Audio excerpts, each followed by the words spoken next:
Et bonsoir Isabelle Langer. Bonsoir messieurs là. Les réactions, les témoignages ont été nombreux cet après-midi. Oui, il y a eu aussi porté le numéro 14 quand il jouait à Arsenal. C'était son idole. Thierry Henry a écrit sur son compte Twitter: on se souviendra de lui comme d'une légende qui a transformé le jeu sur de nombreux aspects. David Ginola évoque de son côté son héros et son père spirituel du football. Et Zidane de poster une photo sur Instagram pour remercier Cruyff d'avoir rendu beau le football. Hommage également David Chirac sur RTL. On est effectivement dans l'animation des joueurs ensemble, des légendes, des gens qui nous ont enthousiasmés, qui à mon niveau, qui est vraiment des idoles, parce qu'on était ébahis de voir la merde, j'arrive pas à faire marcher le truc. Et voilà, ça marche que le ballon blanc. En fait, on s'en fout de la qualité du son, on peut le mettre avec un son.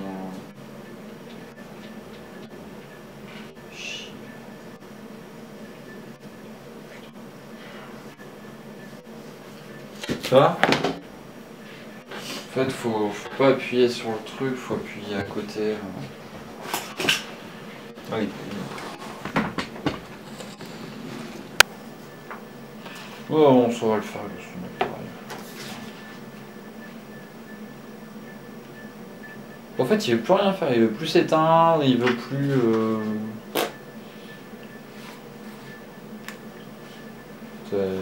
C'est bien. T'en penses quoi? De quoi? Ah, c'est joli. Ça, elle est pas mal. Mais tu vois, c'est un peu. Pas vraiment d'unité, quoi. C'est vraiment. Non, il n'y a pas aucune unité. C'est du dessin, quoi. Je sais pas.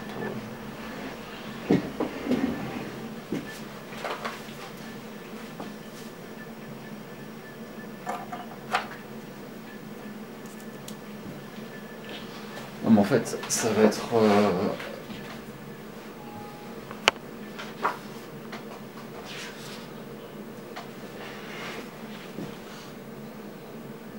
C'est pas grave si on voit du pif dans le plan.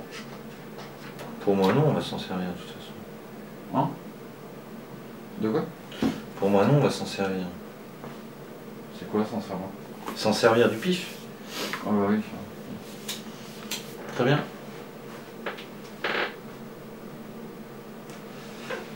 Ça se trouve, dans 4 ans, on sera des imams et on se dira, ouais. Des imams, non. Non, c'est autre chose que je sais pas. Ça pose pas de problème d'avoir le thé à la menthe dans l'image. Attends, je sais pas comment que c'est mieux. En fait, peut-être mieux si tu me regardes. Ouais, quand je te vois. Ouais, ça fait bizarre. En fait, c'est trop désaxé. Regarde plus là. Ouais, en fait, faut que je me foute derrière. Chier.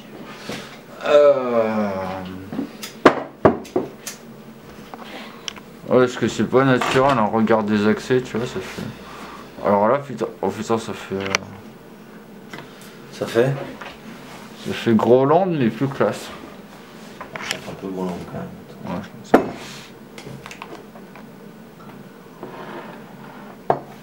Non, ça fait. Non, ça fait bien. Il y a triple ouverture. Ouais, mais on voit pas que t'es gros là sur le plan. Si, on voit que je suis gros. Non, mais tu vois, ça fait triple ouverture de champ avec ma fenêtre derrière là. Ça fait un peu cadre à la. Comment il s'appelle le Jean-Pierre Jeunet un peu? Je suis bon public. Dans le cadre. Ouais, bah. Attends, bon. Bah. Tu regardes là comme ça? Ouais, bah tu me regardes. Ouais,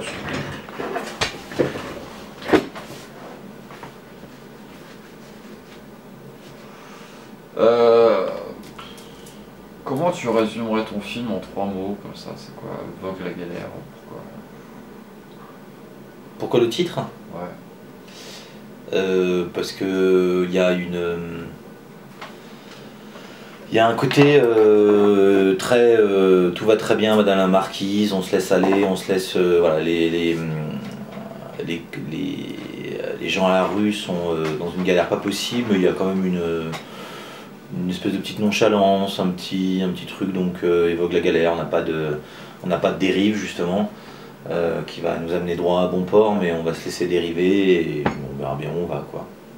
Et la galère, c'est la galère, c'est le bateau et la mouise, quoi. Et pourquoi commencer par une histoire? C'est l'histoire. Voici l'enfant des rues. Parce que je voulais que ce soit un film qui soit... je voulais pas faire un documentaire, je voulais que ce soit quand même un petit peu fictionnel sur certaines parties. Et du coup, il y a cette voie qui me permet à la fois de décrire les mécanismes psychiatriques qui sont en jeu, et à la fois d'apporter un peu de souffle, de poésie, d'onirisme aux propos. Puis parce que voilà, donc du coup, comme j'adore les histoires, c'est une histoire, quoi. Tout est une histoire, ça c'en est une, quoi. Ok. Et ouais, putain. Ça va être vachement plus rigolo quand il y aura les gonzesses et tout. Et dormi. Pourquoi en fait tu lui files la cam et pourquoi il y a toujours 2-3 types de cachets différents d'images et alors, vous filmez tout le temps, enfin, en fait c'est je lui file la cam parce que moi je lui prenais son image. C'est toujours difficile d'aller filmer des gens, de leur demander de raconter toute leur vie, puis quand on demande ça, c'est pas des vies faciles, autrement c'est pas, on va pas demander à des gens de nous raconter leur vie qui va bien, donc c'est souvent quand on fait ça, on leur demande des vies qui sont à la dérive justement, qui vont mal. T'as eu Vie ma vie à la télé, je sais pas quoi, c'était des vies classiques. Hein. Ouais, j'ai pas vu ça. Vie ma vie? Ouais, c'était une émission de Carole Rousseau, je crois. Non mais ça peut être intéressant, enfin voilà, là je savais que ça allait être dur, que sa vie allait être dure, et je lui prenais son image, je lui volais son image. Il y a des peuples qui croient que quand on les prend en photo, on leur vole leur âme. La métaphore est belle, quoi, donc du coup je voulais lui donner un droit de réponse, voilà. Donc du coup, moi je te prends ton image, je vais te prendre ton histoire, tu vas tout me raconter, je vais faire un montage de tout ça, je vais en avoir un point de vue, etc. Donc en contrepartie, tu as le droit de toi me filmer. Pas forcément me filmer. D'ailleurs, il n'a pas beaucoup filmé, ni moi ni Thomas qui était l'opérateur qui était avec moi sur le film. Il a filmé, ça faisait aussi partie de son portrait, de savoir ce qu'il filmait. Il a filmé les oiseaux, il a filmé un tout petit peu les femmes. Voilà, donc ça c'est un des aspects de l'image, sa caméra à lui. Puis un autre aspect qui est effectivement des images colorées. Encore une fois, pour essayer de donner un aspect un peu fictionnel au truc, un peu onirique, c'est-à-dire qu'on décolle de on décolle du bitume, quoi, on décolle de la rue. Et d'ailleurs, en fait, lui, il s'en est sorti au final à la fin du film. Alors à la fin du film, qui commence à dater un petit peu maintenant, il date avait... de quand, en fait Il date il y a 6 ans, donc il était sorti effectivement de la vie de la rue. Et en 2010 du coup. Ouais, et voilà, il avait retrouvé alors comme le montage a duré longtemps, je ne sais plus exactement les dates, mais enfin il avait retrouvé un job à un moment dans ce qu'il savait faire, c'est-à-dire la sécurité incendie, job de opérateur. Non, c'est tu sais les mecs qui gardent les musées ou choses comme ça en sécurité incendie. Voilà. D'accord. Et donc là il s'était remis bien avec un appartement et voilà. Et puis par contre tout ce qui est plus le côté sentiment, il a toujours pas de contact avec sa fille. Ni ex-femme. Et ni ex-femme, ouais.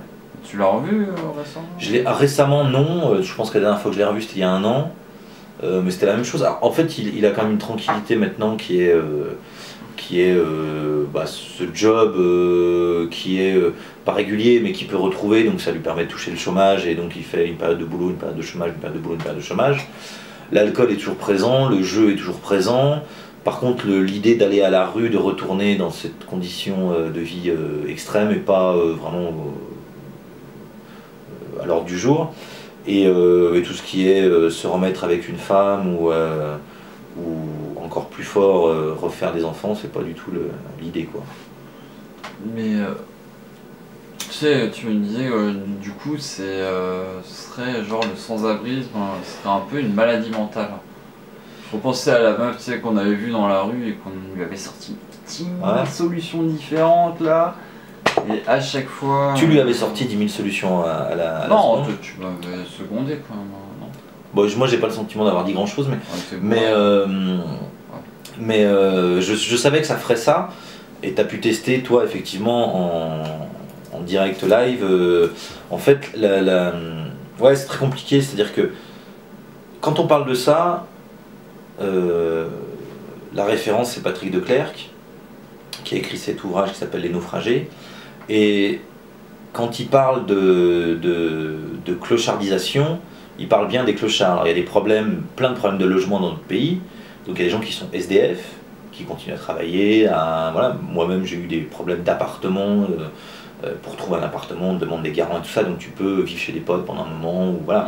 Ça n'a rien à voir avec le processus qui est décrit dans le film, qui est la clochardisation, c'est-à-dire le fait d'organiser le pire pour descendre dans la rue, ce que Patrick de Clercq, qui à mon avis a une bonne analyse, décrit comme une maladie psychique, qui n'est pas un suicide, qui n'est pas une dépression, qui est encore une autre sorte de maladie, et qui a à la fois tout le temps des symptômes qui sont les mêmes, souvent l'alcoolisme qui est bien avant la vie de la rue, et puis après le fait de couper les liens avec tout le monde, de couper les liens avec sa femme, son enfant, sa famille, de couper les liens, de perdre son job, pas volontairement, mais comme dit de Clercq, inconsciemment volontairement.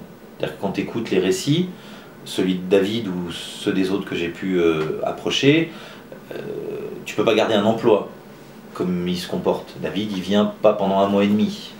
Donc après, il dit je perds mon boulot, mais c'est pas un patron méchant qui l'a foutu à la rue. Il fait exprès, enfin pas exprès, encore une fois volontairement, mais inconsciemment volontairement, il fait tout pour organiser cette descente. Et cette maladie. Le temps de chômage, enfin pas le temps qui court et tout, il y en a encore beaucoup qui se comportent comme ça. C'est-à-dire parce qu'on a le cas de David, où il est pas venu pendant 1 mois et demi, mais comment tous les gens de notre génération ils en chient pour trouver un taf, ça me semble... En fait, c'est pas du tout la bonne solution pour appréhender le problème. D'accord. Les gens galèrent pour avoir un emploi, les gens galèrent pour avoir un toit sur la tête, c'est vrai. Et en parallèle de ça, il y a un autre phénomène, effectivement, qu'on peut nommer que de Clercq nomme clochardisation. Et quand je me suis intéressé au sujet, c'est le seul intellectuel et aussi homme de terrain qui a écrit quelque chose qui me semblait sensé là-dessus. Et le film retrace le parcours de David, qui est un parcours classique selon les écrits de Clercq. Donc je suis allé voir en pratique, sur un cas, si ça s'avérait vrai. Sur ce cas-là, ça s'avérait vrai. Et sur la quarantaine de personnes que j'ai pu approcher pour préparer ce film ou pendant le film, à chaque fois je retrouvais ça. C'est-à-dire, en fait, c'est beaucoup un problème de lien. Des pertes de liens dès l'enfance, donc beaucoup d'enfants de la DAS, ou beaucoup de gens qui ont été dans des familles recomposées, etc. Et même si on a un sentiment d'une socialisation à un moment, que la personne est arrivée à s'en sortir et qu'elle a un boulot, il y a une petite étincelle qui fait... Tu me disais, il y a une petite... parce que tu sais, ça coupe tous les 12 minutes. Tout à fait. Une petite étincelle qui va faire que la personne va descendre, mais alors très très vite, en clochardisation. L'étincelle pour David, c'était le fait que sa femme lui annonce qu'elle était enceinte. Et lui, c'est pas du tout imaginé comme père, donc du coup, il avait 2 jobs. Il a perdu ses 2 jobs, il a perdu sa femme, mais c'est pareil quand il t'explique comment il perd sa femme. Elle est enceinte, et en gros, pendant les 9 mois de la grossesse, il est totalement absent. Il rentre une fois tous les 15 jours bourré. Voilà, donc à la fin, quand l'enfant naît, elle se barre, mais c'est pas un coup de malchance de la vie, on peut tout savoir, une séparation, voilà, c'est une organisation du pire. Pour se sentir, il a une phrase très belle, il a beaucoup de phrases très belles, mais une qui disait, même si je me retrouvais à la rue, je me sentais libéré de ces contraintes-là. Et pour aller au bout du phénomène, de cette maladie psychiatrique, ce qui n'est pas le cas de David, mais ce que décrit De Clercq, c'est que du coup c'est une maladie qui s'auto-entretient, c'est-à-dire que plus tu es à la rue, plus tu vas être en clochardisation, plus ta clochardisation va être grande et plus ta mise à côté va être grande, et le but étant de ne plus du tout t'occuper de ta vie. Mais c'est pas un suicide, tu veux pas mourir, mais tu veux ne plus t'occuper de ta vie, exactement comme la fin, le bout de ce truc serait se retrouver comme un état, comme un fœtus, recroquevillé, l'alcool étant le liquide amniotique de la mère, et voilà. J'ai une pote, elle a un peu un film sur un mec qui a moitié fusionné à sa mère et tout, il passe sa journée dans sa chambre, et sa mère s'occupe de lui tout le temps, tu vois. Bah peut-être que... Il y a un peu, tu vois, c'est un truc, tu vois, ces clochardisations, c'est pas forcément lié à la rue, mais tu vois, genre des femmes qui vont rester ou des maris qui restent à tout prix accrochés à leur femme, mais tu vois, genre... Ouais, trop. Ouais, voilà, ouais. C'est un peu pareil au final. Un peu. Ça peut être pareil, après tout dépend. Après, les mêmes causes font pas les mêmes effets. Il y a plein de gens qui sont issus de la DAS ou qui ont des problèmes de lien et qui du coup arrivent à composer avec ça. Et puis d'autres qui n'arrivent pas. Donc je sais pas si ton ami, si par exemple un jour sa maman disparaît, qu'est-ce qu'il va devenir et qu'est-ce qu'il va faire. C'est peut-être pas le même truc parce que, enfin j'en sais rien, je faudrait voir le truc. Mais ce qui est troublant et ce qui est juste à mon avis, c'est que c'est justement pas une analyse de droite qui dirait ce sont des feignants, ils foutent rien. C'est pas une analyse de gauche qui dit c'est de la faute à la société méchante et capitalistique qui met les gens à la rue. C'est encore autre chose. Et ça, dans ma façon d'envisager les choses, je trouve toujours que ça sent le vrai, ça sent bon. C'est-à-dire que les trucs sont plus complexes que ça. Si tu prends en compte que les mecs veulent plus travailler ou ne peuvent plus travailler, on pourrait dire ouais la droite a raison. Si tu prends en compte la difficulté à trouver un emploi, tu pourrais dire ouais la gauche a raison. Et en fait si tu essayes de vraiment interroger les gens longtemps et te demander mais pourquoi du coup, mais pourquoi ce qu'on fait dans le film avec David, parce qu'au début il dit ouais j'ai perdu un emploi, bon ok, mais si tu essayes de creuser vraiment et ce qu'a fait De Clercq, parce que lui il a travaillé pendant 15 ans à Nanterre au centre d'accueil des SDF, tu arrives à une autre vision des choses qui est plus large, plus juste, plus humaniste et moins caricaturale ni d'un côté ni de l'autre. Mais est-ce que c'est pas un peu ce qui marque... c'est quoi son nom déjà dans le film Alors le témoin c'est David. David, ouais. Et l'ethnologue philosophe. Il est vraiment, tu vois, un peu Clercq. David il est vraiment un peu gentil à essayer de voir un peu genre la bonté chez les gens, un peu tu te dis... Alors il est un peu comme il dit gnagné. Ouais. Ça appartient à David, comme on pourrait trouver quelqu'un de gnagné et je sais pas, et généreux avec les autres. Pas sûr qu'ils le soient tous en fait. Voilà. C'est pas, ça c'est encore, enfin voilà, des choses qui appartiennent à la. Comme il y a des gens qui sont en dépression, qui sont des, je sais pas, qui sont des créatifs, des gens qui sont en dépression, qui sont, j'en sais rien moi, qu'est-ce qu'on pourrait dire, je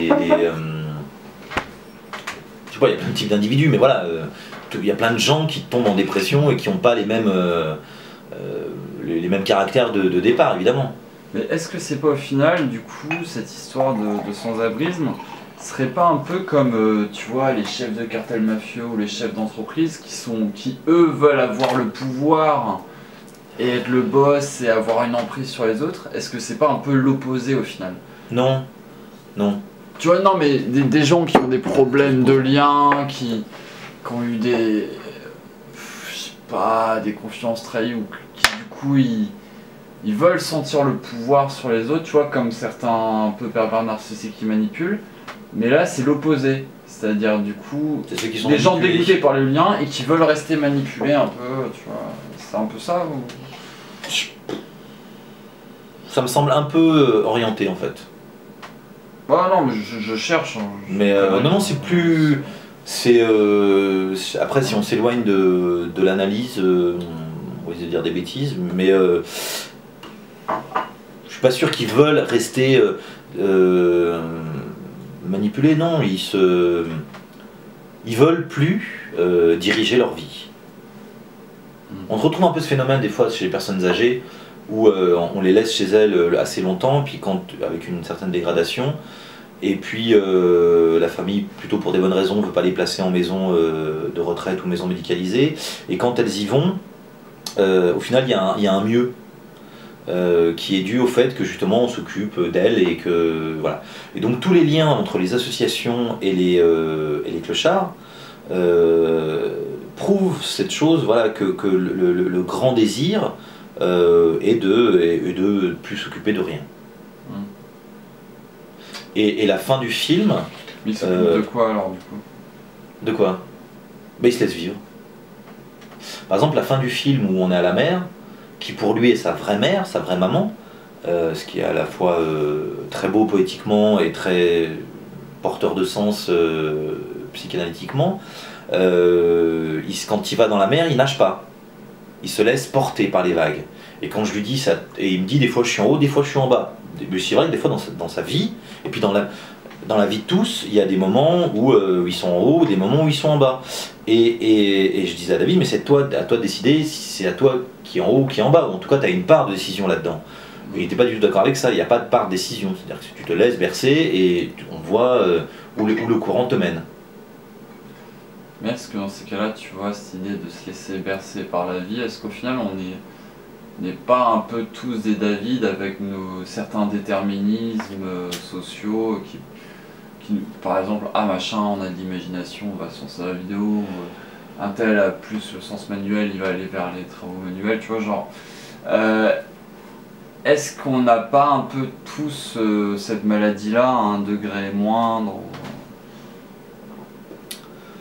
Plus ou moins, non. Non, il y a des gens qui se sentent... En fait, que tu le sois ou que tu le sois pas, j'en sais rien. On a une liberté toute relative, ça c'est sûr. Mais tu as des gens qui se sentent maîtres de leur destin. Tu as un poème de Blake, je crois, qui a beaucoup servi à Nelson Mandela quand il était en prison pour tenir, et qui se termine par ces mots « Je suis le capitaine de mon âme ». Là, dans ce poème, c'est quelqu'un qui veut, qui sent en tout cas, qui dirige sa vie. Mais est-ce qu'au final, du coup, je me dis, si on rentre dans cette analyse-là, donc faut bien dire que c'est pas the grand film sur les SDF et tout, c'est quand même sur le phénomène de la clocharisation, pas des... Voilà, le phénomène SDF, le phénomène de du mal logement en France, c'est carrément une autre problématique. Faut que ce soit clair en cas où... Ah non mais c'est très clair, non mais voilà. Donc, parce que ça peut être un peu dur de dire, oui c'est une maladie psychique. Les mecs ils vont dire, ça peut être très mal pris. Voilà, je ne décris pas le phénomène social, mais justement je pense que c'est après c'est tout des couches de conneries ou des couches de vérité différentes, tu choisis laquelle t'intéresse, mais socialement ce serait super intéressant de voir pourquoi les gens sont de plus en plus mal logés dans des endroits de plus en plus petits, avec des salaires, machin, voilà. Mais c'est pas le thème, là le thème c'est vraiment se lâcher prise, dans le mauvais sens du terme, je dirige rien et je vais même là où je me fous dans la merde largement. Pourtant il a quand même un bon instinct de survie quoi, quand il voit tout de suite qu'il faut arrêter les affaires de deal, Il était avec nous pendant le tournage.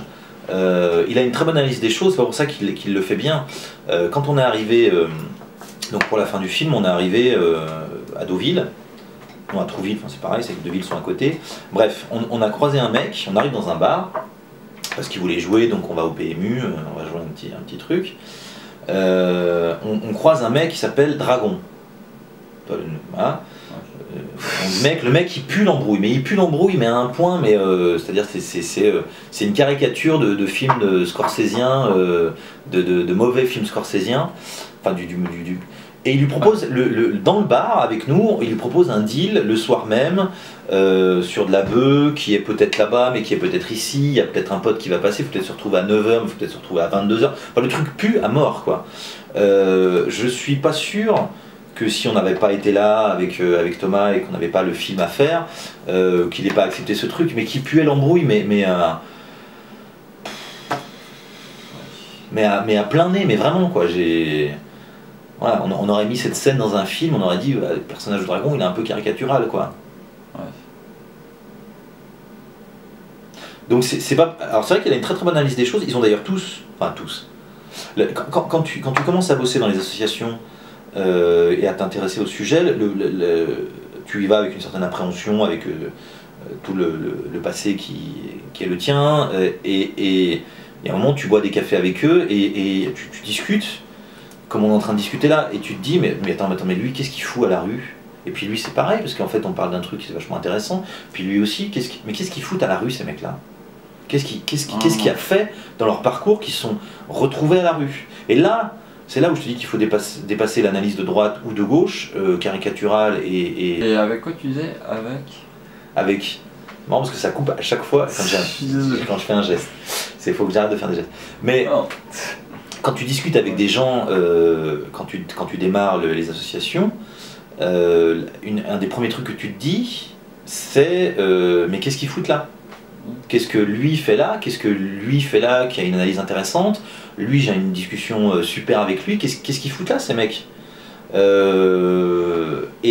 alors, il y a tout le temps la picole ou la drogue en général, mais ça suffit pas comme analyse. Et là, il faut dépasser ce cadre de simpliste, de droite ou de gauche, qui regarde le monde que d'un spectre, que d'une vision, quoi.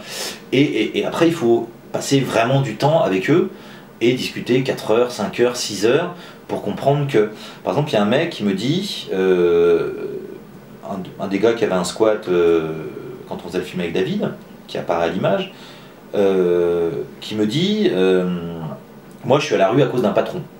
C'est un patron salaud qui m'a viré, tout ça. Et puis j'étais à Marseille avant, et puis j'ai tué le mec qui a violé ma sœur. Et en fait ça a une incidence mais énorme ce truc, et donc du coup il a fait la prison, du coup, enfin bref, l'incidence de sa perte d'emploi par rapport à l'autre histoire, ou l'histoire en parallèle, elle est juste énorme. C'est-à-dire que ça, et ça, il en est conscience pour faire son petit effet aussi. Non, je pense pas. Non, je pense qu'il... Après, Patrick Declercq décrit ça aussi, c'est-à-dire qu'au début, ils te servent la soupe qu'on nous sert nous. Ils écoutent beaucoup les médias, ils écoutent beaucoup la radio, ils lisent beaucoup le journal, donc ils s'auto-analysent au début, comme nous, on peut les analyser de manière facile. Première analyse. Première analyse, la précarité, c'est horrible et machin. Ensuite, si tu restes longtemps avec eux, il y a des moments où ils te balancent des perles comme ça. J'ai eu la même chose sur le tournage avec David, où je dis mais alors, je suis parti avec ma mère adoptive et tout ça, bon ok t'es parti, mais non mais au bout du 5e pourquoi, il me dit parce qu'elle me frappait. Tu vois, et là tu touches des points qui est une caractéristique, c'est-à-dire des accidents de vie. C'est-à-dire que tu as cette perte de lien qui est très tôt dans la vie de l'individu. Ces accidents de vie, d'un papa mort, d'un papa suicidé, de se faire frapper, de tout ce bordel, une volonté de se barrer, et de se barrer, pas en se suicidant, mais de se barrer sans s'occuper de ce bordel.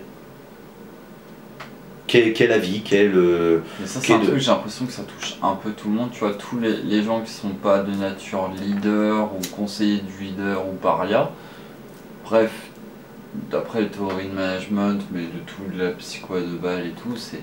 Bref, le troupeau, quand tu me sors la description du sans-abrisme, pour moi ça me fait penser dans plein de situations, dans des entreprises, à l'école et tout. Le troupeau il résonne pareil, c'est-à-dire d'un seul coup, pour te charmer, il va te sortir quand toi Oui. tu...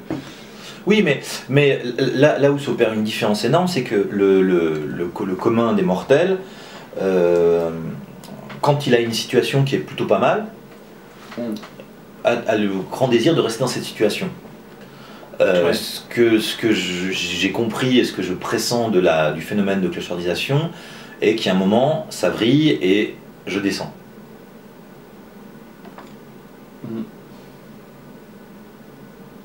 Et pourquoi tu t'es intéressé à ça plutôt que... Alors, je me suis intéressé à ça parce que je me suis demandé, parce qu'on vit au milieu des clochards et que c'est insupportable. C'est psychologiquement, philosophiquement, humainement insupportable. C'est horrible à dire, mais moi j'ai envie de te dire, en fait on s'y fait. En fait c'est... Bah moi je m'y faisais pas. Ouais. En fait j'avais envie de comprendre. Voilà, j'avais envie de comprendre pourquoi quand je prends le métro à 9h du matin, il y a un mec qui est couché par terre, mort d'alcoolisme. Voilà. Et à partir de là, je me suis dit, voilà, qu'est-ce qui s'est passé? Qu'est-ce que c'est que la vie de ce mec pour arriver à ça? Et d'ailleurs, quand tu alors j'ai lu plusieurs trucs, il n'y a que Declercq qui m'a donné un écho favorable, et du coup j'ai compris comment je pouvais organiser le film. Mais le reste d'analyses que j'ai lu, je n'ai pas tout lu, mais il me semble que c'est complètement à côté de la plaque. Quand tu as ce spectre-là, quand tu as cette connaissance-là, quand tu as lu ce livre, tu peux avoir des discussions mais totalement hallucinantes. J'avais rencontré un ancien ingénieur, par exemple, ingénieur au programme de lancement des fusées. Qu'est-ce qu'un mec qui a été j'allais dire la NASA, mais truc européen, quoi, de lancement des fusées, qu'est-ce qu'il fout à 10h du matin, complètement bourré, avec la jambe qui a certainement pas été réparé depuis longtemps, avec il boite et c'est surinfecté. Qu'est-ce qu'il fout là, ce mec? Qu'est-ce qui s'est passé dans sa vie? Et ça, pour comprendre, il faut comprendre, il faut faire ce qu'on a fait dans le film, c'est-à-dire qu'il faut comprendre qu'est-ce qui s'est passé récemment pour qu'il perde son poste. C'est quoi le programme européen là? J'allais dire Ariane, mais c'est ça. Ouais, c'est ça. Enfin, le programme spatial européen, quoi. Tout ce qui est spatial, ça marche pas par la France, c'est européen. Hein. C'est voilà. Bon, il pas la NASA, c'est... Ouais, on s'en fout. Enfin, ouais, c'est pas beaucoup d'importance, mais bon, c'était un poste d'élite, quoi. Le programme spatial européen, qu'est-ce qui se passe chez ce mec pour qu'il tombe? Là, ça c'est l'histoire récente, et après, il faut aller encore plus loin. Qu'est-ce qui s'est passé dans sa petite enfance? Qu'est-ce qui s'est passé dans son enfance? Non, pardon, qu'est-ce qui s'est passé dans sa jeunesse? Qu'est-ce qui s'est passé dans son enfance? Qu'est-ce qui s'est passé dans sa petite enfance? Et là, tu peux avoir une grille d'analyse qui commence, qui moi m'a satisfait intellectuellement, c'est-à-dire que David c'est quelqu'un qui est intelligent, sensé, sensible, voilà, plein de qualités, et qui peut des fois partir dans cette dérive-là. Moi je pense des fois c'est peut-être un désespoir, ils n'arrivent pas à faire passer un certain message au monde, et du coup ils se disent bon bah je vais peut-être le montrer plus concrètement, quoi, tu vois. Ça j'ai l'impression que c'est toi qui projettes. Non, je projette, ta poésie. Je projette, mais je... Moi je me garderais de dire ça, il y a un truc qui était très clair aussi, c'est qu'on voulait pas jouer les SDF, jouer les clochards, on passe une nuit avec lui pour décrire un peu comment ça se passe. C'est plutôt dans le film une nuit qui est... Tu gardes une distance, quoi, t'es le pote qui vient... Ça sert à rien d'aller dormir une nuit dehors, c'est complètement débile, ouais. C'est complètement ridicule. Il y avait eu un programme sur Canal qui montrait ça, un mec qui pendant un mois faisait son être SDF, c'est nul, c'est à chier, c'est complètement débile. Si tu sais que t'es journaliste à Canal et que c'est juste, comment dire... le premier degré, le washing, quoi. Enfin, on s'en fout, c'est-à-dire que si tu sais que tu vas retrouver ton petit confort, ça ne sert à rien. Ce qu'il faut, c'est être SD, et tu peux pas le vivre. Ou là, tu vas pas le vivre pour le vivre, tu vas pas t'enterrer pendant... Patrick Declercq, l'intello, qui a... Mais il l'a pas vécu. Ah, je croyais qu'il l'avait... Non, mais non, il s'est gardé de cette erreur d'analyse. D'accord. qui est complètement con. Enfin, c'est pas. Alors, c'est bon, je casse un peu le truc, mais c'est pas inintéressant dans le sens où, ok, purement factuel, comment tu peux vivre dans ces conditions-là, ok. Mais la question, moi, qui m'interrogeait, c'est comment tu peux arriver à ça. Et du coup, l'autre question qui est derrière, qui n'est pas dans le film, et qui est un peu plus délicate, enfin, c'est comment faire avec ça. Et quand je dis ça, je dis pas comment les faire sortir de la rue, en fait. J'étais en train de penser dans notre histoire de France, de l'Europe et tout, on est en train de vivre un point de bascule où ça fait, tu vois, je sais pas, depuis 1500 ans, toute notre histoire elle est vraiment basée sur la famille, quoi. Que la famille, que la famille, que la famille. Ce PNL. Et maintenant, on vient de faire une bascule, surtout pour l'individu. Genre le coup des 1 million de personnes âgées maltraitées, machin, c'est tout récent. Avant c'était inconcevable. Et les Blacks, ils flippent quand... Enfin, les Africains, tu vois, qui disent c'est pas possible. Et je sais pas pourquoi je te sors ça. Il y a un lien important, oui. C'est que du coup, tu vois, je me dis, les mecs qui se laissent aller comme ça et tout, mais au final, tu penses à tous les copains, toutes les copines et tout. Finalement, même jusqu'à un certain âge, tu te fais quand même un peu driver par les parents. De manière claire ou ainsi de suite. Mais à partir du moment où les parents ne drivent pas vraiment, tu dis du coup, comme t'as cette blessure d'amour, comme que tu peux faire des conneries après t'être fait larguer, peut-être que du coup, lui, il recherche un peu sa mère ou son père, je sais pas, dans... Ouais. Ouais. Mais là, ça allait un peu plus loin que... Ouais. C'est une hypothèse. Que... Une recherche d'amour, c'est sûr, mais parce qu'on est tous là. Ou de reconnaissance. Ou de... Je sais pas, d'abandon total. Je sais pas.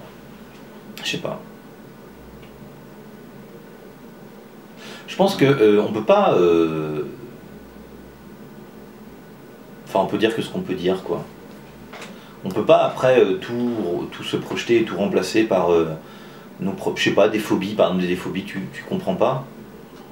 Quelqu'un qui a pas de phobie, ou quelqu'un qui a quelqu'un qui a peur des requins, c'est pas compréhensible pour l'autre qui a pas peur des requins. C'est analysable, c'est intéressant de le regarder, d'essayer de le comprendre, de machin, mais tu le vis pas en fait,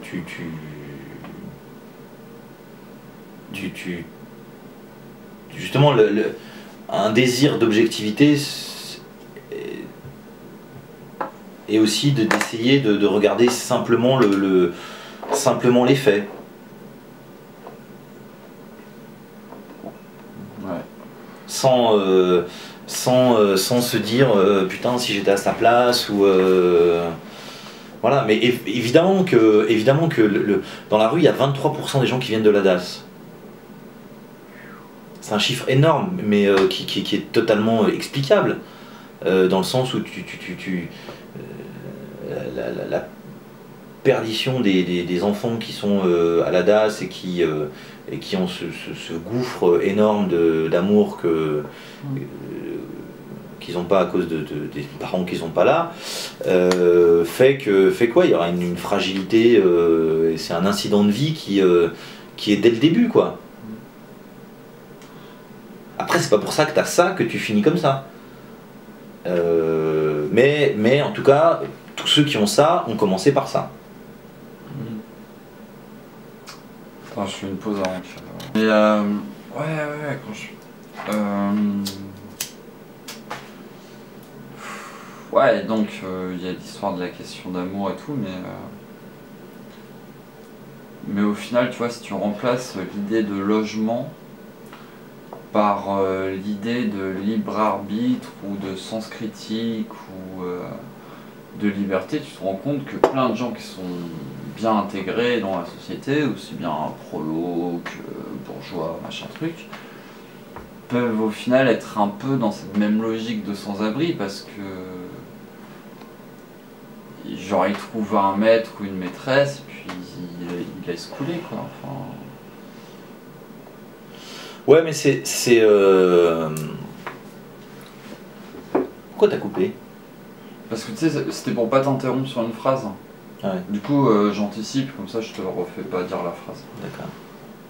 Mais là c'est reparti. La différence, c'est que peut-être que tu te trouves un maître qui est ton patron, plus ton compagnon ou ta compagne, une certaine stabilité, une certaine douceur de vivre, et tu fais tout pour entretenir ça. Là, il y a quand même un moment où ils atteignent ça, et ça va toujours pas. Et en tout cas, ou même si ça va, quand il y a un petit truc qui va dérailler, une espèce de grain de sable qui arrive comme des accidents de vie qui arrivent à tout le monde, on a tous vécu une séparation, on a tous perdu des boulots, voilà. Ok, tu peux te prendre une ou deux cuites derrière, mais il y a quand même un désir de remonter le truc. De pas être éjecté du cercle comme dirait Kundera, c'est mon bouquin là. Ouais. Tu sais, je sais pas si tu te rappelles, il disait ouais. À un moment, j'étais dans la cercle des communistes et tout, un peu révolutionnaire. À un moment, j'ai écrit un peu une critique et tout le monde m'a éjecté du cercle. Et du coup, je me suis dit, bon, bah, je les laisse tourner en rond dans leur cercle et puis je vis ma vie. Oui, mais ça, c'est une analyse qui est. Tu as analysé la société commune et moutonnière, et ça fait toujours les mêmes trucs. Et en fait ça va pas loin, et toi tu as une analyse critique par rapport à ça, et le groupe naturellement t'éjecte. Mais tu sais pourquoi tu l'as fait, et c'est pas pour aller vers un mal, ou pour aller vers un rien, c'est pour aller vers un mieux. En tout cas un mieux dans ta tête, où tu te dis, bon bah écoute, moi je suis pas... l'analyse des choses qu'ils ont est toujours la même, est toujours simplette et bête et décevante au final. C'est des gens que j'ai aimés, j'ai fait partie de ce mouvement, j'ai dit les mêmes slogans qu'eux au même moment, puis à un moment, ça me semble un peu vide ce truc-là. Mais ça, c'est une analyse intellectuelle qui part vers un meilleur. En tout cas, il y va avec ce désir-là. Je pense pas que ce soit comparable. Je pense qu'il n'y a pas grand-chose qui est comparable en fait. Les analogies marchent jusqu'à un moment où elles ne marchent pas. Et on peut pas... le fait de dire que c'est une maladie psychique qui n'est ni un suicide ni une dépression, c'est une phrase que j'aime beaucoup. Parce que un suicide ou une dépression ou une clochardisation, c'est quelque chose qui est pas assimilable à d'autres trucs. Et je me demandais... Au final, si... Bon, là, je pense que je vais te sortir une très grosse connerie, mais je m'en fous. Si tu vois, le fait qu'on laisse de plus en plus de sans-abri dans la rue et tout, on est tous accrochés à notre moule, à notre job, ou à notre chômage, mais à notre recherche d'emploi, ou machin truc. Alors que putain, sans déconner, pour résoudre le problème des sans-abri, tout le monde en accueille un chez lui, et basta quoi. Mais dire ça, c'est... Et toi qui as vécu, puisqu'on était ensemble, toutes les solutions que tu as proposées à la jeune femme qu'on avait croisée dans la rue en lui disant tu peux aller dans tel centre, elle voulait pas, tu peux aller machin, elle voulait pas, tu voulais aller machin, tu lui as dit finalement bah viens chez moi. Elle voulait pas. Elle a préféré, pas préféré dans le sens, faut toujours aller doucement là-dessus, mais elle a quand même préféré passer la nuit dehors que chez toi. Et alors après, j'aurais été une nana. Alors c'est là où j'allais y venir. Tu aurais été une nana, ça aurait été exactement le même truc. Elle avait encore des trucs à vivre dans la rue, à faire dans la rue, et je pense pas que ce soit compris. C'est analysable, c'est intéressant, c'est voilà, mais faut pas comparer. Je sais pas quoi ce que je me dis au final, tu vois, cette idée que au lieu d'aller vers un meilleur, on va vers un pire, on laisse aller. Genre on dit ça, oh là là, les pauvres malades de la clochardisation, mais est-ce que nous, dans notre société, par rapport à la machine, à internet, on se laisse pas un peu aller et tout, et on... on se laisse aller en permanence, mais le truc c'est est-ce que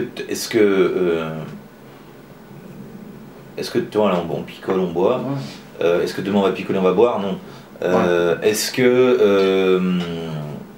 que sur Facebook où tu peux perdre beaucoup de temps de ta vie, il y a un moment où tu travailles pas en disant putain fais chier quoi. J'ai autre chose à foutre que ça, et en plus, ouais, c'est-à-dire qu'on peut se laisser dériver, évidemment on se laisse dériver, mais avec un capitaine à bord qui a pas suivi la route pendant la nuit, puis qui au matin il dit putain on en est où quoi, on en est où, remettons le cap, faut que je passe tel coup de fil et tel machin. Tandis que le sans-abri il devient la bouée quoi. Il dit bah, c'est qu'on va où, on sait pas, enfin. Puis tout ça il faudrait des discussions comme on a eu avec David pour chacun, où dans le film il se rend compte de certains trucs, parce que à force de l'interroger, à force de rester avec lui, on obtient des espèces d'éclairs de putain mais ouais du coup ouais, mais tant qu'il n'y a pas ce travail là de quelqu'un qui l'emmerde avec ces questions là, ce que je veux dire c'est qu'il n'y a pas de déjà commencer, enfin quand tu sens que tu mènes ta vie, t'arrêtes pas de réfléchir sur ta vie. T'arrêtes pas de te dire, moi tous les matins je me dis putain comment réussir dans ce milieu, qu'est-ce qu'il y a de pas bon en moi qui fait que, qu'est-ce qu'il y a de bien en moi qui fait que ça marche un peu, qu'est-ce qu'il y a pas de bien en moi qui fait que ça marche pas si bien que ça. Voilà, et je remets tout sur la table, faut que j'améliore ça faut que je le garde, ça faut que j'arrête, etc. Mais tout ça c'est déjà être totalement dans une envie de contrôler sa vie.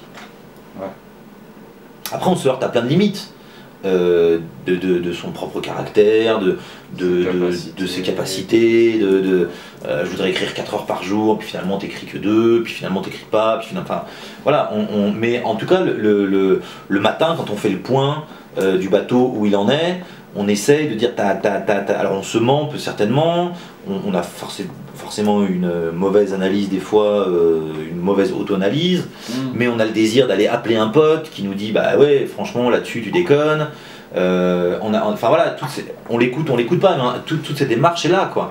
Là on est très loin de ça, très loin de ça. Et dans le désir d'analyse, d'ailleurs un des points caractéristiques que soulève De Clercq et qu'on a vu dans le film, qu'on n'a pas appliqué parce que finalement c'est ce qu'on a fait avec David, c'est qu'on l'a interrogé, et certains décrivent le film comme une espèce d'analyse avec toutes ses limites, je suis pas psychiatre et c'était pas... Ouais, j'ai un pote qui s'était foutu de la gueule en disant oh putain c'est à 2 balles, sa psychologie et tout, la mère. Il était mauvaise langue, il a pas développé donc du coup je vais pas donner beaucoup de crédit. Non mais on peut le dire, de toute façon tout est critiquable et notamment ce film, mais je sais plus où je voulais venir. Qu'est-ce qu'on disait? La mer, lui, il n'est pas dans... Enfin, le bateau, putain, je suis pas bon là-dessus. Ouais, enfin voilà, c'est juste l'envie, quoi. Et je me demande, est-ce que au final, est-ce que tu penses que si t'avais pas fait le film avec lui, il se serait sorti ou pas? C'est une putain de bonne question. Je pense qu'il a eu plusieurs facteurs. David est quelqu'un qui est comme quelqu'un qui ferait des dépressions mais pas très longues, et à la frontière de ce truc-là. C'est pour ça qu'on a pu aller aussi loin dans le film. C'est aussi pour ça que je l'ai choisi comme témoin. Donc c'est quand même quelqu'un d'une bonne nature, assez optimiste. Les optimistes ils le sont les tous. Chiens vont Les optimistes ils le sont tous. Ouais, mais lui il a plus. Enfin tous. Toi comme lui, vous avez quand même un peu l'instinct de survie un peu développé. Vous allez pas. Non, c'est pas ça. Non, parce qu'ils l'ont l'instinct de survie. Ils font pas totalement n'importe quoi. C'est pas, encore une fois, c'est pas un suicide. Mais le film lui a fait du bien. Voilà, le film lui a fait du bien. C'est d'ailleurs une des grandes victoires du film et une des grandes. Au tout début, j'avais un autre témoin qui s'appelle Lionel et qui devait partir. J'avais prévu de tourner 1 mois. comme on a fait avec David, et ensuite il devait partir en cure désintoxication et être suivi pendant 1 an. Ça avait un double avantage, ça me faisait une fin de film cinématographique, je le laisse à la cure, et puis après je savais qu'il était pris en charge pendant 1 an. Parce que quand tu filmes quelqu'un et que tu lui demandes de s'interroger sur sa vie, et que tu le changes, parce que les caméras ça change tout. On discutait tout à l'heure très paisiblement, là il y a une caméra, Ouais. je me tiens plus tout à fait pareil, j'essaie... On s'écoute, on se renifle parler. Voilà, on se renifle parler, exactement. Donc voilà, la caméra change tout. Donc je savais que ce phénomène serait là aussi, et je voulais certainement pas le mettre encore plus mal que ce qu'il était avant que je le rencontre. Et c'est ce qu'on est arrivé à faire quand même en toute... on n'est pas arrivé à diffuser le film, on n'est pas arrivé à se faire comprendre, on n'est pas arrivé à faire plein de trucs, mais David allait mieux après le film qu'au début du film. Il n'y a pas que ça qui a fait qu'il est sorti, il y a aussi une autre rencontre de quelqu'un qui lui a proposé un appartement, qui a aussi une grande influence là-dessus. Voilà, plusieurs facteurs en même temps, mais pour lui c'est-à-dire qu'il a pris une vague ascendante.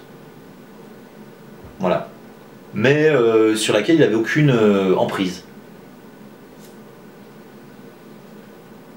Ok. Dans son analyse. Question qui n'a rien à voir, c'est pourquoi chapitrer le film avec du texte sur du noir comme ça Je chapitrais le film parce que je voulais qu'on remonte le temps, donc de maintenant jusqu'à sa petite enfance, et qu'il me semblait qu'il y avait des points qui étaient importants, la drogue, un truc important, l'alcoolisme, un truc important. C'est pas trop drogué, putain. Non, mais dans le deal, le fait de se mettre dans des histoires qui n'avaient pas de sens, qui n'avaient pas de... qui forcément allaient très mal se finir. Qui allaient quoi? Des histoires de drogue qui allaient mal se finir. Il y avait évidemment la femme, la perte de la femme, et de fait de l'enfant. Il y avait les parents adoptifs, les parents biologiques. Voilà, vu tout ça, je le voyais chapitré, c'était une façon un peu scolaire de faire les choses, mais voilà. J'avais ce qu'on peut dire de pas bien sur le film, c'est que moi je le voulais relativement explicatif, et tout ce que j'essaie de décrire là devrait être dans le film. Je suis pas sûr que ça y soit. Non, mais on s'en fout de toute façon, parce que tout le monde va avoir une intelligence artificielle améliorée, va choper notre interview et va corréler ça avec son film. Ouais, non mais enfin voilà, je peux être, enfin voilà, voilà. Ça, la grande réussite, c'est que lui aille mieux après. L'échec, c'est qu'il n'y a pas eu de diffusion, et que même dans les diffusions qu'il y a eu avec les débats qui étaient sympas et des gens qu'on a rencontrés, les gens sont très vite repartis dans les clichés qu'ils avaient. C'est un film qui devrait d'ailleurs avoir Patrick Declercq, si ce n'est dans le film, mais en tout cas en débat, qui s'accompagne, c'est un film qui s'accompagne. Il faudrait peut-être retourner carrément à un autre film où tu te sers des images de ce film-là comme archive, quoi, comme un film d'histoire. Et pourquoi avoir fait un contrepoint didactique avec la douceur de la voix de ton ex par rapport à ce environnement? Ah, c'est que le film manquait de femmes totalement. Et qu'on n'arrêtait pas d'en parler. On parlait de la maman, on parlait de la femme, sa compagne. Ouais, il veut pécho aussi dans la rue. Et il veut pécho dans la rue, et que ça manquait de cette poésie-là, quoi. Et qu'il y a un moment, moi j'essayais de faire cette voix off, mais j'étais déjà beaucoup dans le film. Ce qui fait que la voix off faisait un passé, présent, futur, enfin ça allait pas du tout, j'ai jamais arrivé à lire ces textes. Et que dès que je l'ai donné à Mata Gabin, comédienne, pas en lien avec ce film-là de manière profonde et pas sur le tournage, enfin de manière profonde mais pas de manière intime, du coup ça a décollé, quoi. Et c'est tout l'envie du film, c'est-à-dire que un autre point positif quand même de ce film, c'est que il est relativement joyeux avec un sujet totalement sinistre, il est relativement poétique avec un sujet dégueulasse, et voilà. Et ça c'est un truc qui est, enfin, dès le début, moi j'aime pas quand on filme la misère de manière misérable. C'est un peu une manière de rendre justice, de faire réfléchir. C'est juste une envie, quoi. Alors là, franchement... c'est instinctif quoi, c'est comme le courage selon Endengoven, je sais pas, Je pense que Bruni, ça se fait, c'est du courage ou de l'envie sans calcul quoi, t'as juste cette envie là et... Je pense qu'un film c'est du divertissement. Totalement à l'encontre de ce que disait Feu Cassavetes. Je pense qu'un film c'est du divertissement et que quoi que tu fasses, ce sera toujours du divertissement parce que tu filmes des trucs et que c'est cool de filmer et que quel que soit ce que tu filmes, tu le magnifies et tu en fais quelque chose d'autre, que ce soit la guerre ou la clochardisation, ce que tu veux. Donc à partir de là, joue le jeu et voilà. Si vraiment tu veux savoir ce qui se passe, si vraiment tu veux comprendre, si vraiment tu veux chercher, tu lis des livres. Tu regardes pas des films. Ou tu vas directement dans la rue discuter. Ou tu vas directement faire ton enquête toi-même. Ouais. À partir du moment où tu prends une caméra, tu vas esthétiser le truc.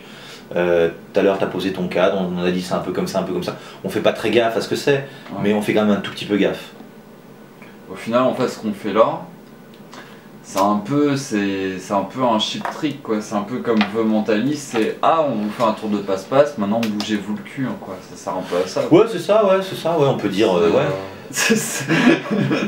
Non, puis c'est de l'amour, enfin, un film Ouais. c'est de l'amour, c'est de la. Tu peux prendre une caméra. C'est pas objectif une caméra, donc à partir du moment où c'est pas objectif, c'est esthétisé. À partir du moment où c'est esthétisé, trouve ton esthétisme et puis joue le jeu quoi. Et Cassavetes qui disait mes films sont pas j'ai horreur du divertissement. Après dans un autre pays où ils ont poussé le truc vraiment à bout, et des fois ça devient insupportable à tel point ils sont divertissants, mais n'empêche que les films de Cassavetes sont très divertissants. On va couper parce que moi c'est moi qui vais aller pisser vite fait. Ouais, ok. La prise de vue du siècle, mais tu vois, genre avec la fenêtre de la chambre derrière. Ouais, ça fait un truc, ouais. C'est pas travailler, tu vois, t'es pas en mode chasseur là, ou le peintre, tu vois, qui trouve son état de grâce, quoi. Là, c'est... Mais putain, j'ai une pensée fulgurante pendant que de l'urine sortait de mon pénis. J'ai l'impression, en fait, ce qui distingue le mec qui est dans la maladie de clochardisation du mec qui serait bourgeois, stressé par son taf à la défense, ou du mec qui dort dans la rue ou sa voiture. Ouais, ça tourne. Ouais. Et ou du mec qui taffe, mais pour cause de tout ce qu'on connaît, la misère, quoi, qui du coup doit dormir dans la rue dans sa voiture. C'est que le clochard, il n'a pas de distraction par l'art. C'est-à-dire tous les autres ont un téléphone portable ou un bouquin ou des écouteurs et tout. Donc les mecs qui seraient vraiment dans ta description de la clochardisation, ils sont dans la picole ou ils se laissent couler, tu vois. Il n'y a pas un truc un peu genre au final, les gens qui sont dans la clochardisation, d'un côté ils s'évadent de tous les liens boulot, famille, femme et tout, mais d'un autre côté ils s'évadent pas par le loisir en fait. Enfin par le... je sais pas comment exprimer ça mais...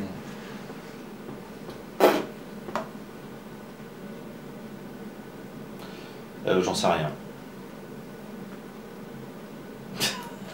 Non, c'est l'ingrédient que je me dis. Je sais pas, non, je pense que c'est encore un peu une projection. Il y a plein de gens qui sont pas sensibles à l'art et qui vivent une vie très bien. Non, mais c'est pas ça. Enfin, je veux dire, ou quand je suis l'évasion par jouer à Candy Crush, ou voilà, quoi, tu vois. C'est pas de l'art, mais. Tu vois, qui sont pour supporter ce vide, le monotone et tout, qui vont être dans un truc, tandis que je me balade quartier Gare de Lyon et tout, je compare, tu vois, t'en as qui sont en mode un peu, ils ont envie de s'en sortir, ils ont l'ordi portable, machin, je les vois, et d'autres qui sont vraiment en mode, je sais qu'eux, ils veulent pas s'en sortir, qui sont en mode entre copains, SDF, ils laissent couler, ils regardent les gens, machin. Enfin, j'ai l'impression qu'il y a vraiment, tu vois, il y a deux... Je sais pas, je suis pas sûr, je pense que toi t'es sensible à l'art donc du coup tu parles de ça mais... Non, je sais pas, non, je m'exprime, c'est pas l'art, c'est vraiment, je veux dire, l'objet qui te raccorde à la vie, au monde, à nos sociétés entre guillemets quoi. Bah ils ont peut-être pas... Je sais pas, ils ont peut-être pas trouvé de... Mais là je dis des conneries parce que j'en sais rien en fait. De soupape, tu veux dire? Bah, ça par exemple, tu vois, genre les gens qui vont au boulot d'un point A à un point B, ils ont tous une occupation et tout. Il n'y a pas beaucoup de gens qui, tu vois, qui... Non, je dis des conneries aussi. Non mais ouais, je sais pas, peut-être que ils n'ont pas trouvé de petites, mais encore une fois, c'est la résistance, c'est-à-dire que tu joues à Candy Crush en allant à ton taf que t'aimes pas, mais tu joues le jeu, quoi, tu joues ce grand jeu du monde et du travail, et voilà.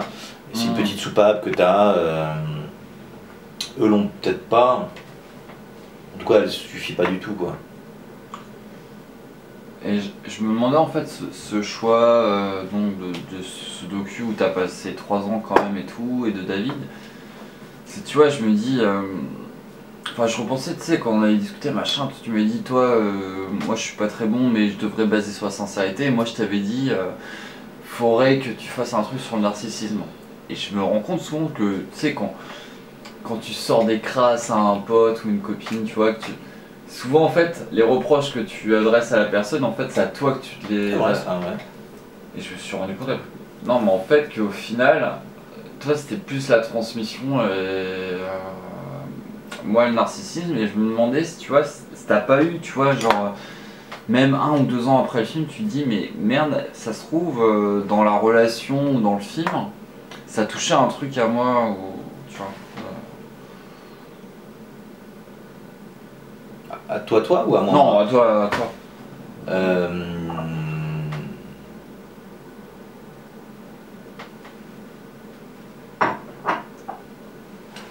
Non. Non, moi je suis très éloigné de ça. Vraiment. Je suis l'inverse de David. J'ai une vie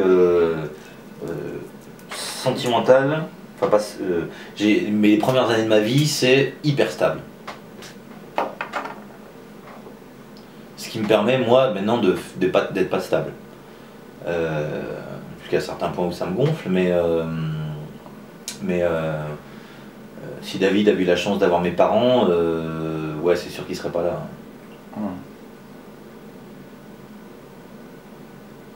Donc l'effet miroir, il était plus, enfin, il était très déformant, quoi.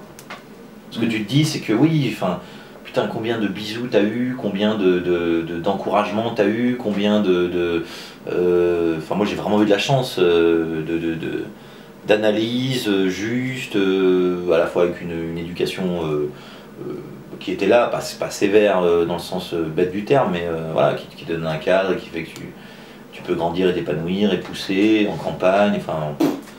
Franchement, moi, voilà, j'ai grandi près d'une forêt, j'avais une forêt à moi tout seul, enfin, j'étais leader quand j'étais jeune, voilà, parce qu'un peu costaud, parce que parents sportifs, donc avec le sport, enfin, j'ai vraiment vécu très bien, moi.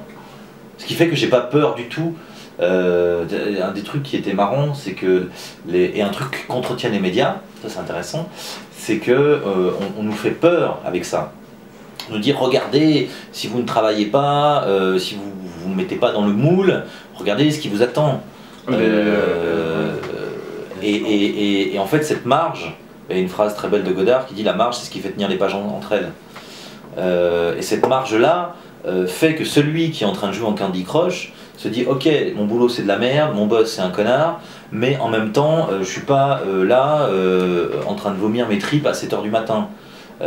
J'ai quand même une femme qui m'aime pas, mais bon, je lui ai fait 2 beaux enfants, et je caricature volontairement, hein, mais voilà, ma petite vie, elle est quand même pas si mal, quoi. Et ils servent, alors ça c'est sûr que c'est pas du tout développé dans le film, encore une fois de Clark en parle très bien, c'est vraiment les gens en dehors du cercle qui te définissent le cercle. Et ça, ils servent, alors ça vraiment, eux et les putes, ils servent de référence. C'est-à-dire quel est le point... où vraiment je peux pas aller, quand j'en ai plein d'autres, tout ça, c'est vraiment cet extrême-là. Et alors ça c'est complètement faux. Pour avoir eu des problèmes d'appartement après le film, je veux dire, j'ai pas une seconde, avec l'analyse du film ça, eu peur d'être clochard. Pourquoi? Parce que je savais que dans les lieux dans lesquels je passerais, je me conduirais bien, parce que je savais que c'était qu'une passade, parce que derrière quand même il y avait la famille qui était là au cas où, Ouais. parce que en fait tu fais du surf avec une bouée quoi. Puis, Et que, après- et que tu dis même si la vague elle m'emporte un peu, bah je m'en fous, j'ai la bouée quoi. Puis à partir du moment où tu as eu l'enfance classe moyenne, t'as pas le stress, tu vois, c'est comme quelqu'un qui apprend que l'histoire de l'Europe et tout. Quand il va plonger dans l'histoire des autres continents, il va toujours se référencer à l'Europe et se dire ah ouais mais de toute façon je peux. Enfin ouais Oui, t'es conditionné quoi. ouais, bien sûr, t'es conditionné et t'es peut-être mais je suis pas sûr, peut-être à mauvais escient, mais Ça dépend. enfin je sais pas, moi j'étais sûr. Et puis je bossais, et puis enfin voilà, c'était juste je sais pas, une conjoncture d'une séparation aussi et de plein de petits trucs, mais j'ai pas eu peur de passer une seule nuit dehors. Enfin, j'ai pas passé une seule nuit dehors, j'ai pas eu peur de passer une seule nuit dehors, parce que je savais que.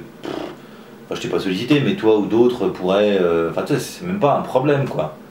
Parlons de problème, c'est pas un problème ça. Et ça, on le fait vachement miroiter dans le. Voilà, attention. Les très très mauvais élèves, c'est eux. Et si vraiment tu es un cancre, tu seras là-bas. Et c'est faux. Pour moi, de toute façon, C'est faux. ça coûterait, mais vraiment, quand tu regardes le budget global de la France, pour moi, on te dit ouais, machin, il n'y a pas de solution pour le logement et compagnie. Mon cul, ouais. Pour moi, c'est une volonté politique, parce que pour faire marcher la machine, il faut des épouvantails. Il faut la banlieue toute bien sûr, pourrie, hein, il faut bien des sûr, gens bien dans sûr. la rue qui sont à la dèche, Bien et sûr. voilà quoi. Bien sûr, ça marche. C'est des limites, on te fixe les limites d'une société, mais toi, les gens qui hésitent à se réorienter professionnellement, qui sont pas intéressés par leur. Ou qui hésitent à se séparer, qui sont pas bien avec la personne avec qui ils sont et qui hésitent à se séparer, ils ont ça en spectre. Et c'est faux.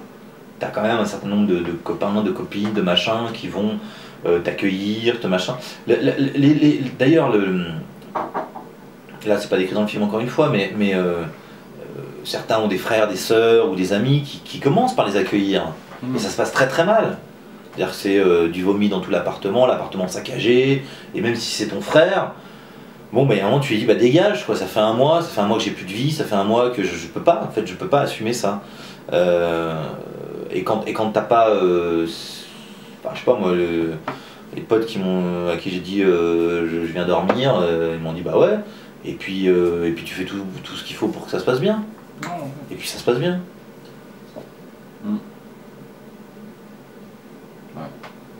Donc cet épouvantail, ouais, alors là, franchement, il est totalement faux, et ça sert, et en plus, alors, pour dire pour un peu conclure et dire qu'est-ce qu'on pourrait faire pour eux. De Klerk dit, il faut plus rien leur demander. Il faut certainement pas essayer de les resocialiser, parce que c'est un échec total. Il faut arrêter d'essayer de les mettre dans notre moule à nous, il faut simplement leur proposer des endroits pour dormir et qu'ils soient tranquilles. Mais ce message-là, ça voudrait dire que, et qui serait tout à fait possible pécuniairement parlant, ce serait dire, ok, tu peux ne rien faire de ta vie. Tu peux, à 40 ans, décider de ne rien foutre jusqu'à la fin de ta mort. C'est ce qu'on a fait avec la retraite à 60 ans, c'était inconcevable avant, Ouais. On avance la retraite. Tout le monde travaillait jusqu'à sa mort, tout le monde avait un rôle. Ouais. Mais voilà, c'est juste une peur qu'on a de rien faire. Enfin, pas de. Non, c'est pas une peur qu'on a, pardon. C'est si on mettait ces gens-là, en fait, finalement, si tu ne fous rien de rien, et que tu as quand même à manger et un toit sur la tête, ce sera un message traite. Comment dire ça? On va faire un truc, on te demande de faire l'autre truc quoi, c'est. Parce que c'est la base de notre cerveau quoi, c'est à la base les molécules, t'as la molécule A, la molécule B, et puis elles peuvent pas se piffrer, et puis on est toujours un peu dans des dilemmes, dans des contradictions quoi. Mais ouais, enfin faut pas avoir peur une réorientation professionnelle ou un arrêt de son travail qu'on n'aime pas ou un arrêt de son amour qu'on n'aime plus va pas faire que tu vas finir à la rue du tout. En tout cas, pas en clochardisation.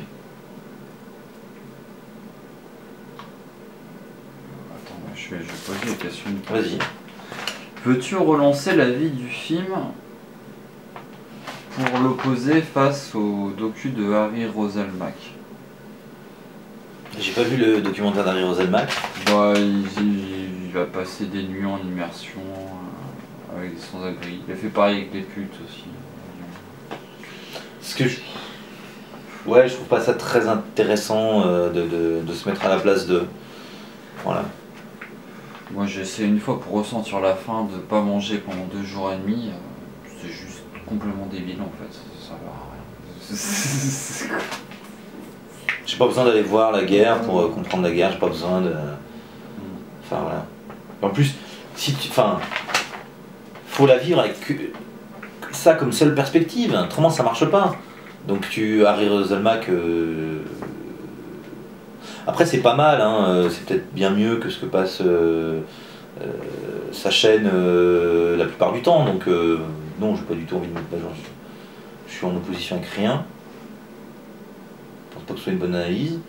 Et relancer le film, non, il a eu sa vie, il est visible sur internet, allez le voir. Il a été fait aussi dans une certaine précarité, précarité cinématographique, hein, qui n'a rien à voir avec la précarité sociale et réelle. Mais voilà, c'est un film qui a des plans qui bougent, des plans flous, voilà. Pas non plus un truc diffusable, broadcast, voilà. Donc, Picasso, il a des coins de son tableau. Oui, mais après c'est devenu à la mode, mais pour l'instant cette manière de filmer n'est pas tellement à la mode. Et puis moi j'ai éculé le sujet, enfin voilà, je suis fatigué de ce sujet. Le désir premier, c'était de comprendre comment tu pouvais être à 7h du matin, torché, alors que le reste du monde essayait de vivre sa vie. Ce désir-là, il est assouvi. L'autre objectif, c'était que David, ou que le témoin que je choisirais, finisse moins bien, enfin mieux que moins bien après le film. Ça, c'est réussi. Le désir d'en faire un film plutôt fictionnel et quand même agréable à voir, ça, c'est réussi. La diffusion du film est ratée. La dimension psychanalytique vraiment explicable du film est pas compréhensible. C'est pas grave, allez lire De Clercq. Et voilà. 3 points positifs sur 5 points, on va dire. C'est pas mal. C'est pas mal, voilà, c'est pas mal.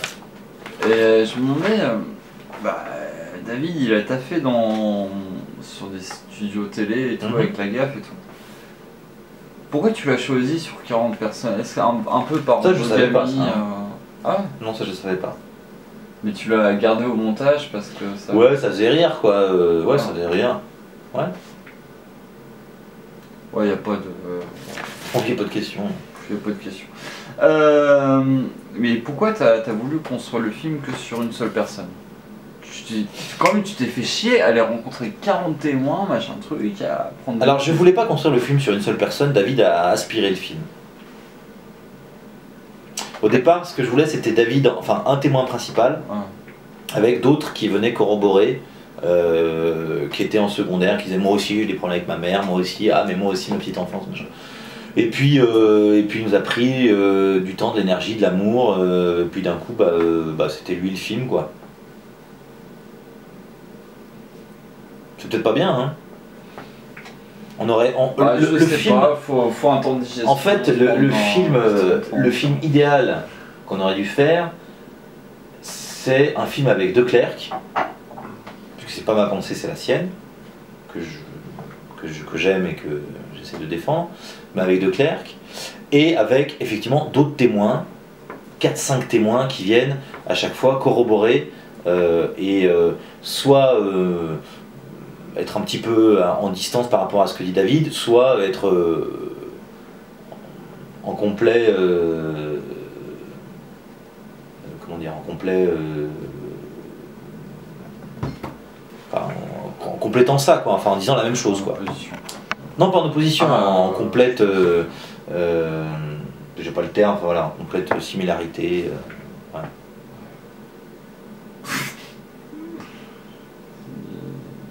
Pas bien compris la phrase. Non, le film idéal aurait été Ouais. un film avec De Clercq Mm. qui analyse ça et d'autres témoins, 4-5 en plus de l'histoire de David, qui venaient corroborer ça. Soit avec une histoire légèrement différente, disons bah, ça peut aussi se passer comme ça, soit avec une histoire qui quand même avait des similitudes très troublantes. Pour montrer que la théorie de Clercq marche bien. Ok. Et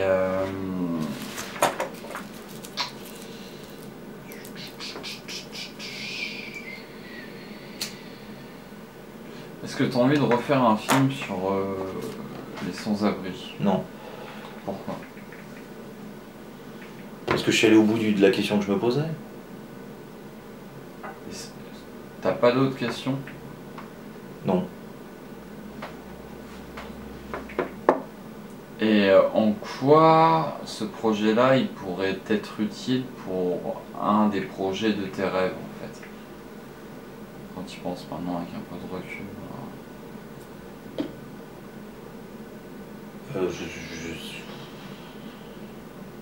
C'est un projet parmi d'autres qui s'est fait, je sais pas. Ok. Parce que, bah, là, c'est la discute qu'on a vue, tu sais, sur le théâtre, qui était mort. Est-ce que tu penses que le cinéma, il est vraiment mort? Que après Hitchcock, machin, truc, c'est foutu. Le cinéma, il est... Putain, que chier. Il est mort. Je suis désolé. Mais je dis peut-être une connerie, hein, mais il me semble que le cinéma est mort, ouais. Mais le cinéma cinématographique est mort. Ouais. La série est pas morte, les histoires sont pas mortes, et puis le théâtre est mort il y a 300 ans, c'est pas peut-être même avant, c'est pas un problème. Ouais. Il y aura toujours des très bons réalisateurs qui te feront des très belles histoires avec des très beaux plans. Mais quand je dis mort, quand je dis que le théâtre est mort, quand je dis que le cinéma est mort, c'est la recherche totale de cet art-là. Il y a des maîtres qui sont arrivés et qui ont fait que ils ont atteint un point que tu ne feras que copier ou recopier. Est-ce que c'est pas une logique de droite un peu ça? Ah, les maîtres ils sont passés. Non, c'est une logique artistique. Les civilisations ont un temps, les arts ont un temps. Ça veut pas dire, par exemple, l'empire colonial français est mort. Ouais. La France n'est pas morte. La néocolonisation existe encore beaucoup, mais c'est autre chose, voilà.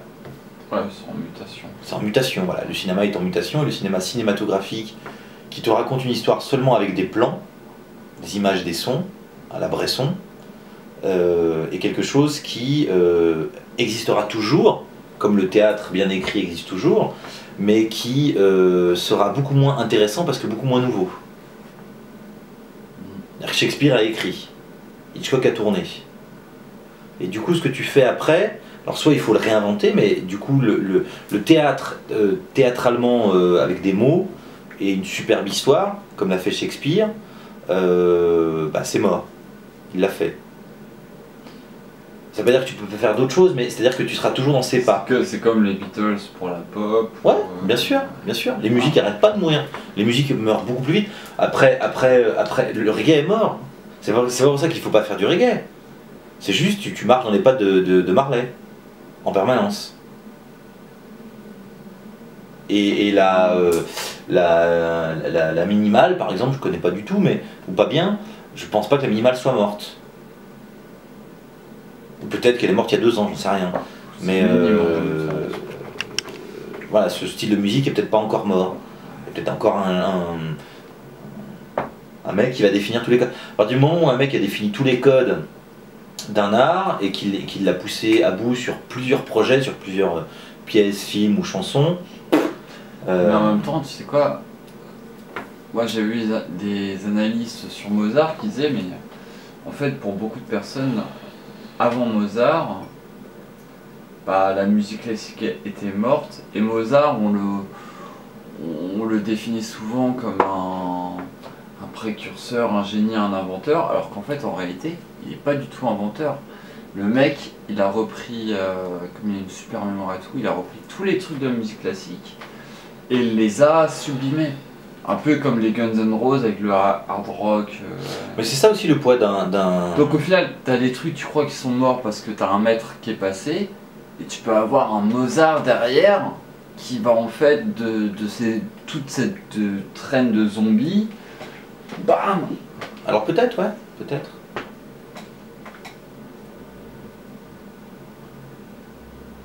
Attends, je coupe.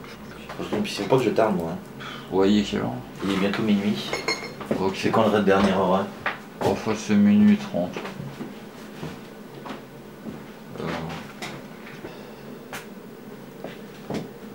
Attends, j'ai coupé la lumière derrière, tu vois, ça fait vachement plus sombre. Ah ouais. C'est moins beau, hein? C'est un peu moins beau, ouais. Ouais. Ouais, c'est plus simple. Aïe aïe aïe. Faut que je me mette à l'islam. Bon. T'avais encore des questions? Bah ouais, toute la page 2, mais c'est des questions de merde. Hein. Vas-y, je vais répondre vite. Non. Pourquoi conclut Monde réel fin 2010? C'est quoi déjà la conclusion du film? Je comprends pas ma question. Ouais, question suivante. Pourquoi faire un film d'1h15 qui est un peu bâtard comme durée? Parce que j'avais plus de producteurs et qu'on arrivait avec Lola Turpin, que je tiens à remercier, à cette durée qui était la durée qu'on estimait bonne. Après, 52 serait une bonne idée. Le film est un peu long, on prend son temps. On pourrait raccourcir, ouais. Ok.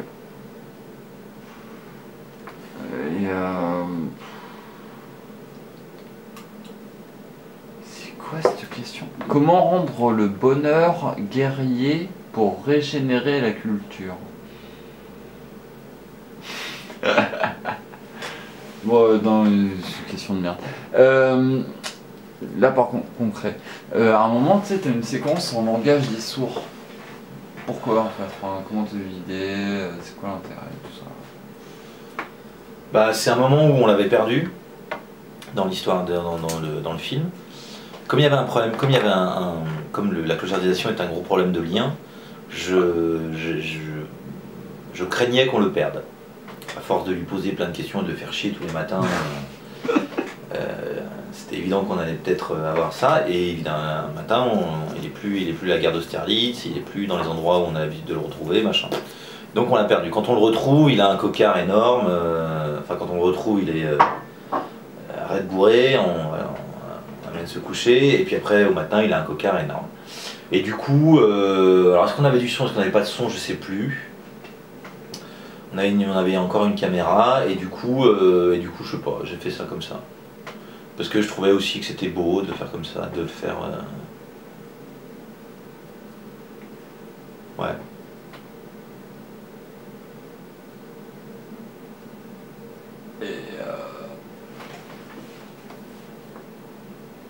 C'est pas too much l'effet buée du réveil.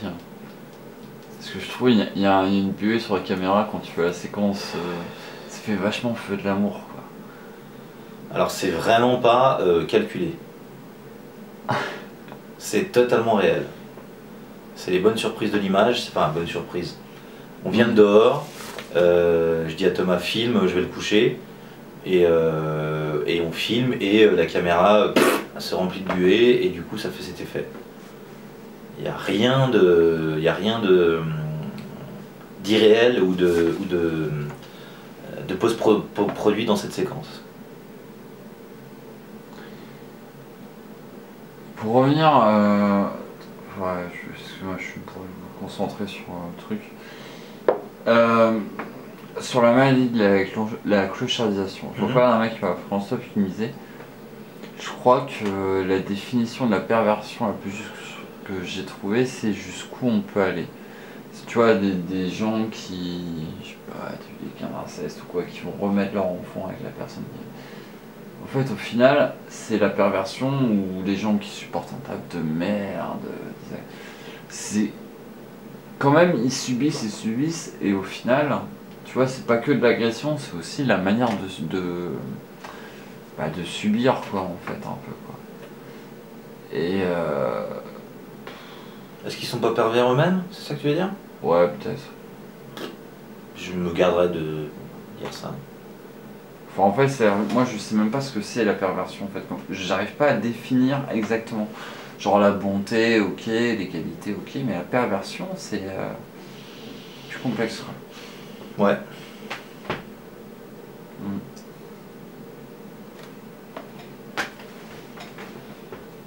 En fait, je suis un peu à bout, là, je sais pas. Ton lien au psy, est-ce que t'as fait avec des psys pour... Non, Non. De Clercq qui a une formation de psychanalyste, et le chapitre qui m'a le plus intéressé dans son bouquin, c'est le chapitre qui s'appelle Psychanalyse.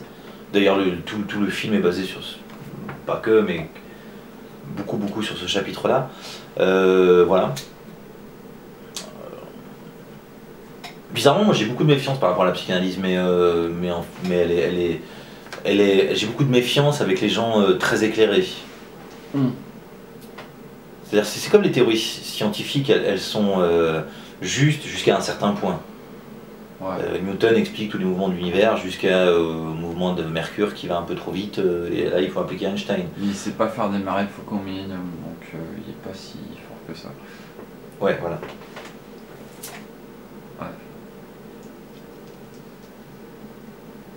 Ouais, je t'ai coupé, mais donc du coup, faut pas faire trop confiance au psy. Pour...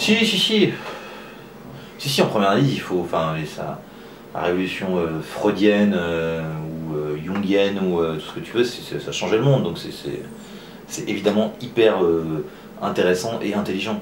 Enfin, ça a changé le monde de ceux qui peuvent se payer la séance aussi. Non, ça a changé le monde, totalement. Ça a totalement changé le monde.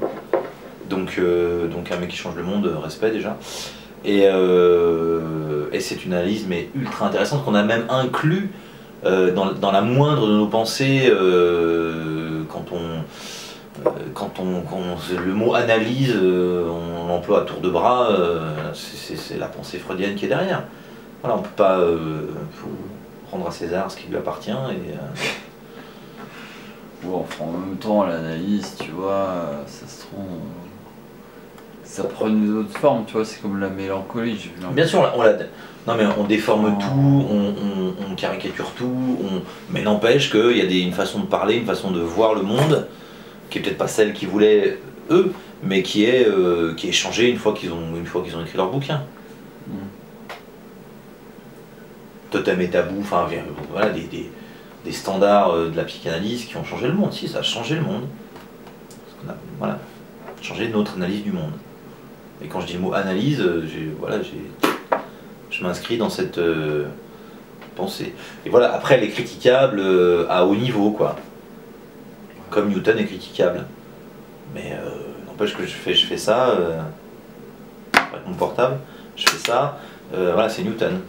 Bah, le seul moyen de contrebalancer ces informations, c'est là, avec par exemple Caris qui dit Galilée avait raison, mais ton cul est bien plat. Ce genre de conneries. Ouais, voilà. Ouais. Pourquoi ne pas avoir plus. Pourquoi être resté un peu pendant tout le film, un peu dans une sorte de légèreté et pas avoir pu explorer la douleur Ça, c'est parce que moi je vis pas les choses douloureusement. Donc un film c'est un point de vue et c'est le mien. Et aussi parce que eux ne le vivent pas comme ça. Tout va très bien à Madame la Marquise, qui est repris dans le film de Clercq, c'est-à-dire quand David décrit ses accidents, c'est dans une joie et dans une désinvolture qui laisse pantois. Je me tape une barrière, c'était pas utile que je prenne ma bécane à ce moment-là, mais j'ai un accident. Quand il décrit son passage à Amsterdam, je prends des extasies, ça me fait rien, j'en prends 1, 2, 3, 4, 5, et après je suis complètement déboussolé, je me perds dans la boîte, on me jette dans le canal, et tout ça, on me jette dans le canal, et il conclut en disant c'était un super jour de l'an. C'était un super jour de l'an, avec le sourire. Donc comment t'as dit, cette volonté rester léger. De rester léger, c'est à la fois une intention de ma part et de la sienne et par projection de tous les clochards. Ouais. Est-ce qu'au final, c'est pas un peu parce que dans ta caste, entre guillemets, classe moyenne, artiste, tu te dis merde, putain, je trouve personne qui soit léger comme moi. Et parmi les 40 personnes, je cherche pour explorer le sans-abrisme, je trouve lui qui serait un peu comme moi, mais en même temps pas pareil. Est-ce qu'il n'y a pas un peu une histoire d'amour comme ça? Et en même temps, c'est pas qu'une question que pour toi, c'est est-ce que t'as pas l'impression qu'en général dans le documentaire, souvent les gens ils se trouvent un protagoniste principal qui serait un peu comme eux, mais en même temps avec une différence fondamentale, comme par exemple sans-abrisme, pas sans-abrisme, ou sportif, intello. Je sais pas, il y a plein de sortes de documentaires différents. Pas sûr qu'on soit tout le temps en miroir, je sais pas. Moi je le suis pas avec. Enfin, c'est ce que je dis tout à l'heure, j'ai vraiment pas. Je marche pas comme lui, j'ai pas sa taille, j'ai pas la même histoire avec les femmes, je partage rien en fait. J'ai certainement pas la même histoire, le plus important, la même histoire avec mes parents. Ouais. En même temps, c'est l'exact opposé, quoi. À moitié. Ouais, on peut dire ça, mais il n'y a pas de règle, quoi. Y a pas non, de loi, franchement, il n'y a pas de règle. Non, c'est ton sujet. Le sujet, c'est encore une fois la question pourquoi le mec il est là à cette heure-ci bourré. Pourquoi un mec qui a fait des études d'ingénieur agronome est bourré à 7h du matin? Voilà. Là, je te dis, j'ai mon RER à prendre, je bosse demain, on passe une bonne soirée, on est un peu picolé, c'est cool, et demain, je fais mon taf. Pourquoi demain, je les appellerai pas à 7h en disant je serai pas là, et pourquoi on n'ouvrirait pas une 7e bouteille on peut pas le faire ce soir parce que j'ai envie que ce soit... Parce que j'ai pas envie de ça. Voilà, j'ai envie d'en rencontrer, j'ai envie de voir ma copine, j'ai envie de... Donc je vis pas ce truc de dérive totale. Et si je vivais ce truc de dérive totale, on serait même pas avec une caméra en train de discuter. On serait à la dérive. On serait à la dérive et on n'aurait même pas pensé à allumer la caméra ou on l'aurait fait tomber en déconnant. Et voilà, on serait dans un ailleurs quoi, que je vis pas, et que je pense pas que je vivrais. Voilà, et que le truc, voilà, ce qui est très important, c'est ce qu'on a dit, mais voilà, ce qui est un peu pute de la part des médias, mais inconsciemment, c'est pas, ils font pas exprès, il n'y a pas un grand mec qui dit, il n'y a pas une pyramide comme ça, mais de cette pensée qui est, attention, si vraiment vous vous comportez mal, vous finirez comme ça. Enlevez-vous ça de l'esprit. Vous pouvez aller étudier d'autres chemins et ça se passera bien. Enfin, il me semble.